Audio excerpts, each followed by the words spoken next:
Good day, brothers and sisters. Another day to spend with the Lord. Come, let us listen and reflect on His Word.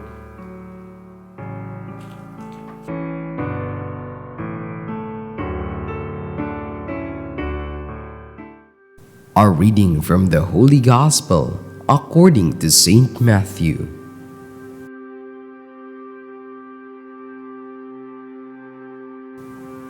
Jesus again in reply spoke to the chief priests and elders of the people in parables, saying, "The kingdom of heaven may be likened to a king who gave a wedding feast for his son. He dispatched his servants to summon the invited guests to the feast, but they refused to come. A second time, he sent other servants, saying, 'Tell those invited, behold, I have come to the feast.' Some ignored the invitation and went away, one to his farm, another to his business. The rest laid hold of his servants, mistreated them, and killed them. The king was enraged and sent his troops, destroy those murderers, and burn their city. Then he said to his servants, 'The feast is ready, but those who were invited were not worthy to come. Go out therefore into the main roads and invite to the feast whomever you find.' The servants went out into the streets and gathered all they found, bad and good alike, and the hall was filled with guests. But when the king came in to meet the guests, he saw a man there, not dressed in a wedding garment.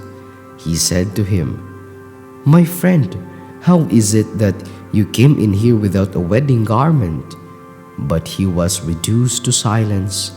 Then the king said to his attendants, 'Bind his hands and feet and cast him into the darkness outside, where there will be wailing and grinding of teeth. Many are invited, but few are chosen.'" The Gospel of the Lord.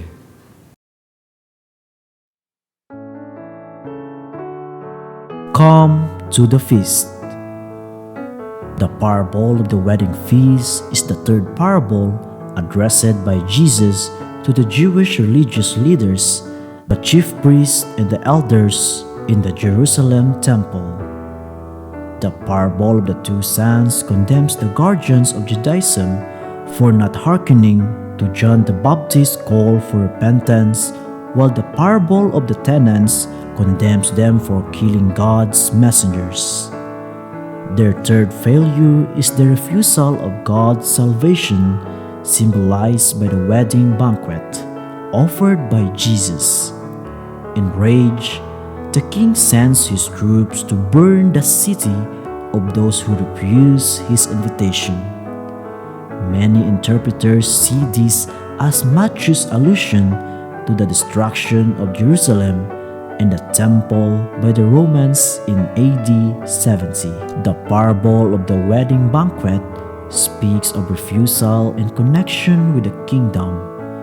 Jesus pictures the kingdom as a wedding banquet of a prince whose invited guests spurn the king's invitation. They refuse because they give more importance to their activities like farming and business, while others show an inimical intent by killing the king's servants. The banquet is an image of joy and abundance.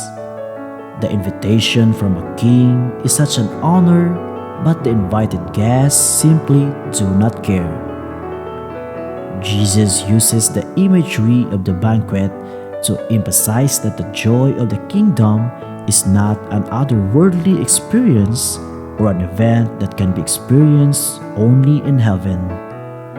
It starts here and now among men and women who listen to God and live His concern for the world. This is the joy that the pagans felt when they accepted the good news of Jesus. The Jews who rejected Jesus, on the other hand, are reflected in the guests. Christian faith gathers all men and women under the fatherhood of God. Everyone, including the sinners and the outcast, is invited to share in this fellowship. Those who refuse God's invitation may as well refer to the rich and selfish who stays away from the Christian community for fear they will have to share some of their resources with their needy brothers and treat the poor as equals. Their preoccupation for their business and farms prevents them from accepting the new setup of the feast where all men and women enjoy equality as children of one Father.